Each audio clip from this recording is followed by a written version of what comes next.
Alam mo ba na mahigit 5 bilyong real kada taon ang ginagastos ng mga Brazilian sa mga gamot na pampawala ng sakit?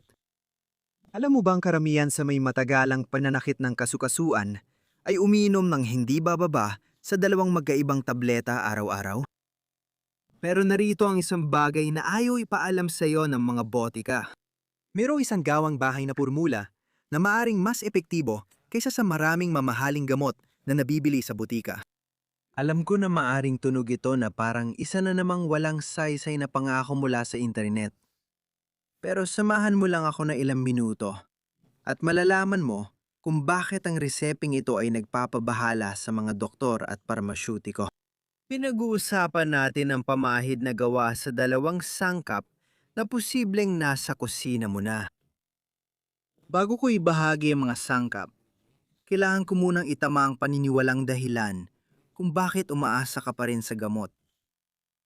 Gusto mo industriya ng parmasyutika na maniwala ka na ang pananakit ng kasukasuan ay masyadong komplikado para gamutin sa natural na paraan na kailangan mo ng mga pormulang gawa sa laboratorio para makaramdam ng ginhawa. Pero ang totoo, ang ating katawan ay may natural na mekanismo para labanan ng sakit at pamamaga. At may mga sangkap sa kalikasan na kayang paganahin ang mga mekanismong ito sa mas epektibong paraan. Pag-isipan natin ito. Libu-libong tao na ang nakalipas. Bago pa man nagkaroon ng mga laboratorio ng gamot, ginagamot na ng mga tao ang sakit at pamamaga gamit ang mga halaman at pampalasa.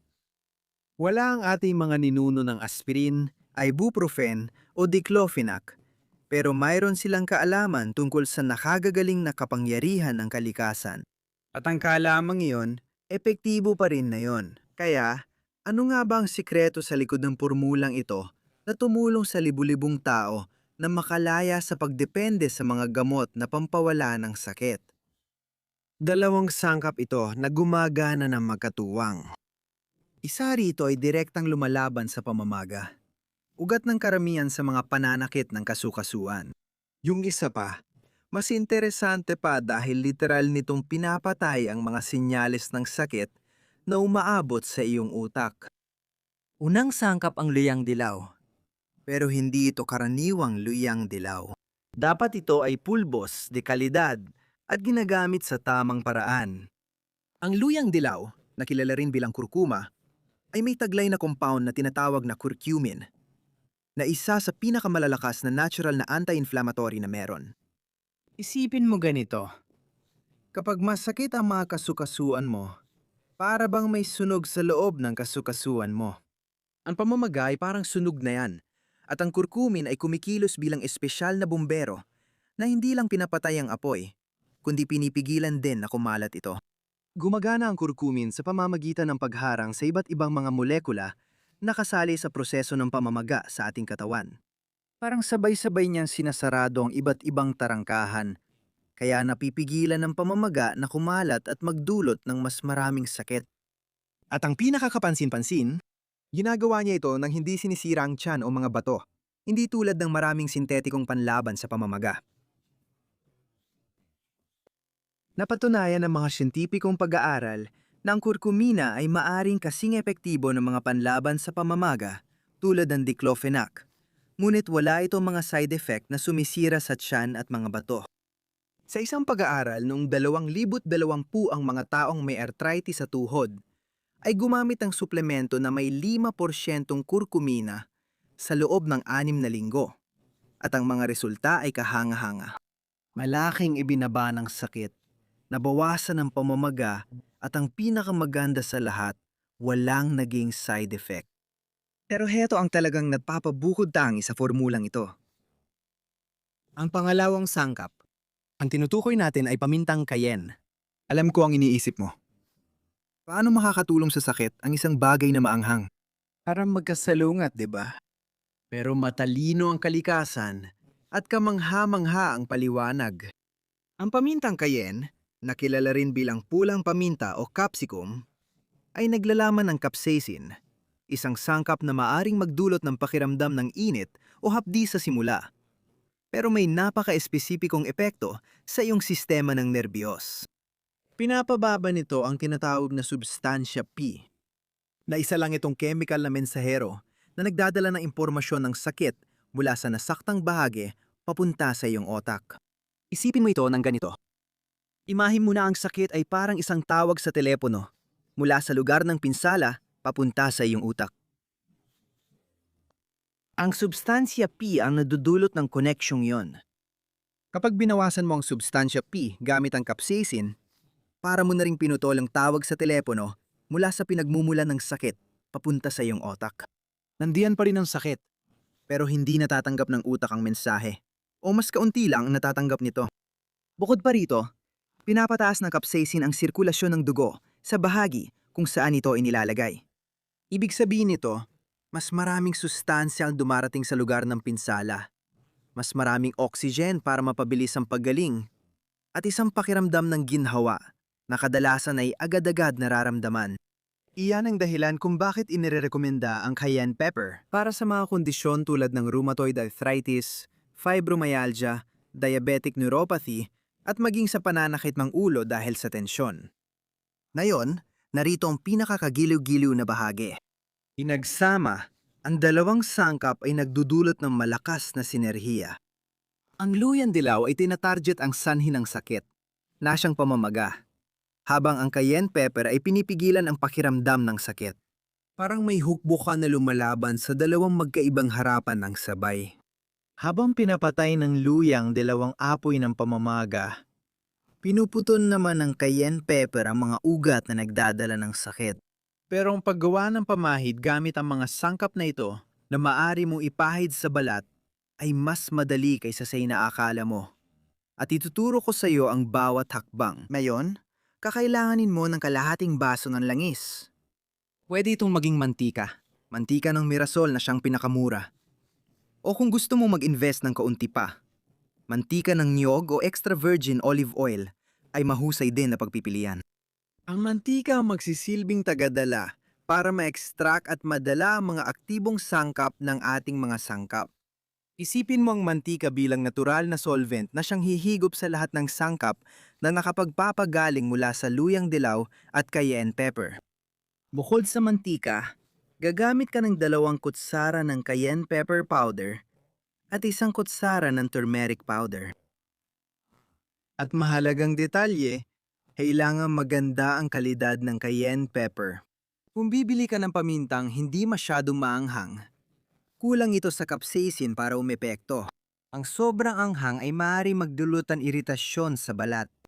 Ang cayenne pepper, na mainam para sa resiping ito, ay may katamtaman hanggang matinding anghang. Ngayon, ang proseso. Ilalagay mong mantika sa isang lalagyan na pwedeng ilagay sa apoy. Pwede itong tempered glass o stainless steel. Huwag gamitin ang plastic o aluminum na lalagyan. Idagdag ang cayenne pepper at turmeric, haluin mabuti gamit ang kahoy na kutsara at ilagay ito sa double boiler sa napakahinang apoy ng 20 hanggang 30 minuto. Ang sikreto ay nasa temperatura. Hindi dapat masyadong mainit dahil masisira ang mga aktibong compound. Pero kailangan ng sapat na init para ma-extract ng langis ang lahat ng medisinal na katangian. Ang tamang temperatura ay kapag kaya mo ilapit ang kamay mo sa singaw nang hindi ka napapaso. Kapag maraming singaw o kumulo na, sobrang lakas na ng apoy. Sa loob ng 20 minutong ito, hahaluin mo paminsan-minsan para masiguradong magkahalo ng maayos ang lahat at hindi dumikit ang pulbos sa ilalim ng lalagyan.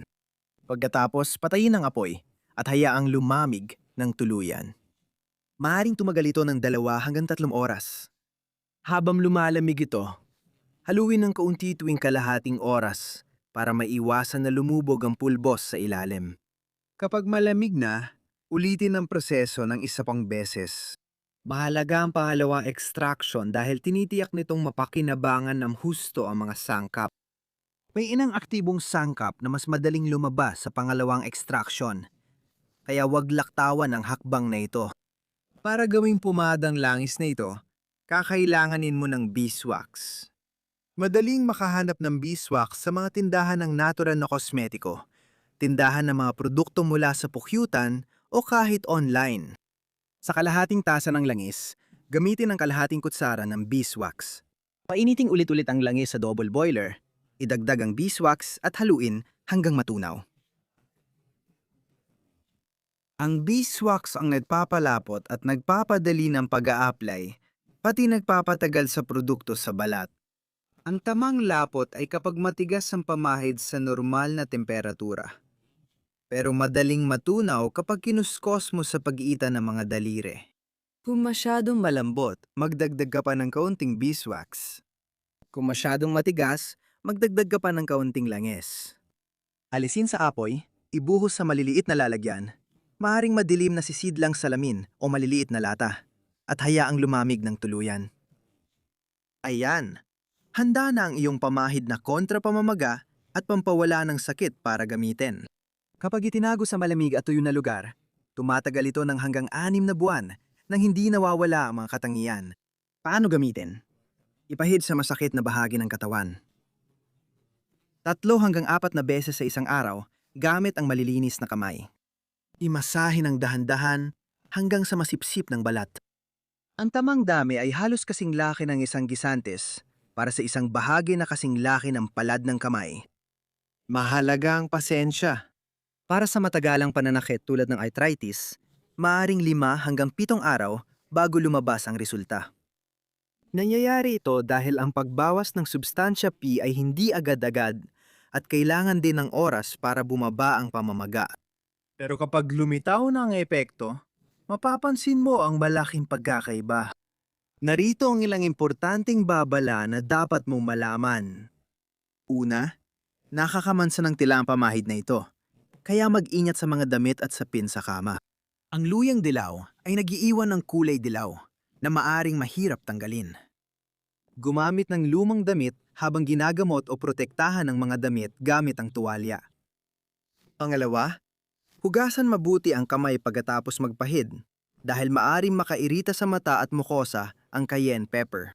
Kung sakaling mahawakan mo ang iyong mata pagkatapos magpahid ng pamahid, agad itong hugasan ng maraming malamig na tubig. Pangatlo, kung makaramdam ka ng iritasyon sa balat, agad mong itigil ang paggamit. May ilang tao na mas sensitibo sa capsaicin at normal lang ito.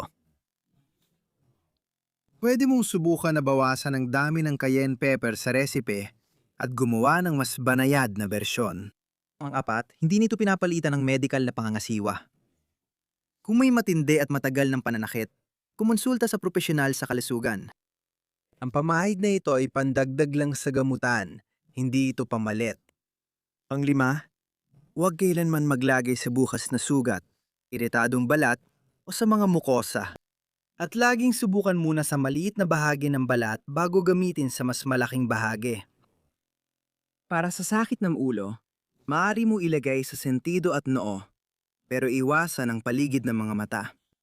Para sa pananakit ng kasukasuan, ipahid direkta sa masakit na bahagi. Para sa pananakit ng kalamnan, dahan-dahang imasahe sa apektadong bahagi. At tandaan, ang pagiging consistent ang susi. Gamitin ito ng regular para makuha ang pinakamagandang resulta. Nakatulong na ang pormulang ito sa may rheumatoid arthritis at osteoarthritis, fibromyalgia, diabetic neuropathy, at pangkalahatang sakit ng kalamnan. Hindi ito mahika, kundi agham. Agam na libre mula kalikasan. Ngunit ilan lang ang marunong gumamit nito ng tama. Isang dagdag na tip. Kung hindi ka makahanap ng cayenne pepper, maaari kang gumamit ng ibang maanghang na sili, tulad ng siling labuyo o siling haba. Pero laging isaalang-alang ang antas ng anghang para hindi magdulot ng iritasyon. Gusto kong marinig mula sa'yo. Ano ang pinakamalaking hirap mo pagdating sa pagharap sa pananakit ng mga kasukasuan? Nasubukan mo na bang natural na gamot? Susubukan mo ba ang recipe na ito? Ikwento mo sa amin sa mga komento kung ano ang sitwasyon mo dahil ang kwento mo ay maaaring makatulong sa ibang tao na dumaranas ng parehong problema. Kung naging kapaki-pakinabang sa iyo ang nilalamang ito, ibahagi mo ito sa kakilala mong nakararanas ng matagalang pananakit. Minsan, ang impormasyong maaaring magbago ng buhay ng isang tao ay isang share lang ang pagitan. Kung hindi ka pa nakasubscribe, mag-subscribe na ngayon dahil marami pa kaming ilalabas tungkol sa natural na pangangalaga sa kalusugan at alternatibong paggamot. Ingat, magkita tayo sa next video.